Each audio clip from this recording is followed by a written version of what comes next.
my delight to be a part of this academy. I was so excited to get the news several years ago and was sorry then that I couldn't attend the first academy, what would have been the first academy meeting for me.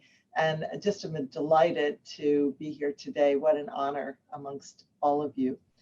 I study our body surface and the hairs that adorn it. The epidermis is only the thickness of paper, but it keeps harmful microbes out and essential body fluids in. Without our epidermis, we dehydrate and succumb to infections. And yet when we wash our hands with soap, our epidermis doesn't dissolve. And if we accidentally scratch it, our wounds repair quickly. Moreover, every 4 weeks, we've got a brand new epidermis, as epidermal cells that are discarded from our body's surface are replenished by cells underneath them. Similarly, if we're lucky throughout the course of our lifetime, our hairs will not only fall out periodically, but they'll also regrow. And thus, the epidermis, replete with its hair follicles and sweat glands, is in a constant state of flux, always changing, and yet looking as if it were the same old skin that we're used to seeing every day. So my research centers on how the epidermis and hair follicles and sweat glands are able to constantly regenerate and maintain the necessary balance of cells that are lost with cells that are replaced. At the root of this fascinating problem in biology is the skin stem cell, a cell with the remarkable capacity to churn out tissue and replace itself in the process.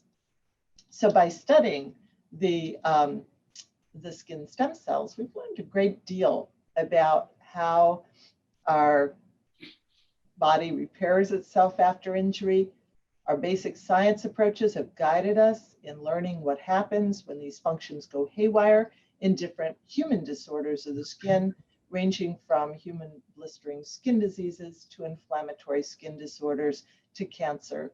And our work holds promise for regenerative medicine.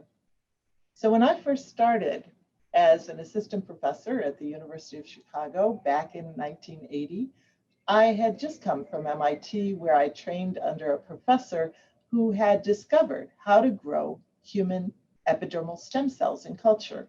These were the first stem cells that were ever cultured. And as a molecular biologist, I was able to isolate and characterize the genes that are expressed in these tissue stem cells. We learned that these stem cells produce a special cytoskeleton that imparts armor infrastructure to them. And they also generate outwardly moving, differentiating skin layers that produce an even tougher and more indestructible armor, able to withstand the harsh environment at our body's surface. When I moved to the Rockefeller University in 2002, after working out the genetic basis for a number of different blistering skin disorders, we isolated and characterized the stem cells from the hair follicles and the sweat glands. We learned how each of these 3 different types of stem cells receive unique signals from crosstalk with their neighboring cells that instructs these cells when to make epidermis, sweat, or grow hair.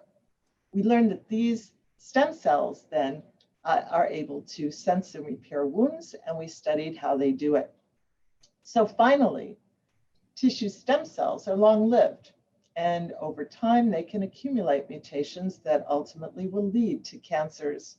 We identified the stem cells within squamous cell carcinomas. This is a type of cancer that affects not only the skin, but also head and neck, esophagus, and lung.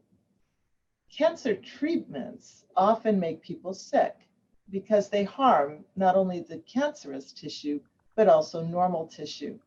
They often don't even harm the cancerous stem cells, which we've shown can withstand chemotherapy and immunotherapies. And so by understanding how cancerous stem cells deviate from normal stem cell behavior, it should be possible in the future to specifically target and kill the cancerous stem cells without harming the normal tissue. And that's my goal, and that's what our research continues on. Thank you very much. Again, it's a real honor to be part of you.